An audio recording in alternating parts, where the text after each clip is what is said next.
कि ईरान अपने ballistic missile programme और डिफेंस सिस्टम पर कोई कटौती नहीं करेगा। हालांकि अमेरिका चाहता है कि ईरान अपने न्यूक्लियर प्रोग्राम को बंद कर दे और लंबी दूरी तक मार कर सकने वाली मिसाइल का प्रोडक्शन भी बंद कर दे। अरागची का यह बयान तब आया है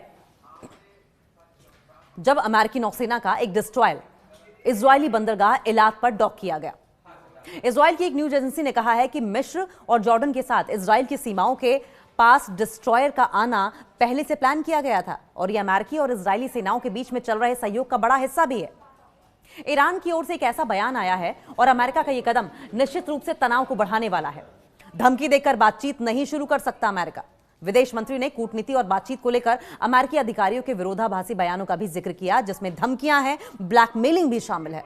उन्होंने कहा कि इस्लामिक रिपब्लिक ऑफ ईरान जिस तरह से अपनी संप्रभुता, राष्ट्रीय सुरक्षा की रक्षा में गंभीरता और दृढ़ता से काम करेगा, उसी तरह ईरानी राष्ट्र के हितों को सुरक्षित करने, क्षेत्रीय शांति और सुरक्षा बनाए रखने के लिए भी कूटनीति का इस्तेमाल करने में बिल्कुल अडिग है।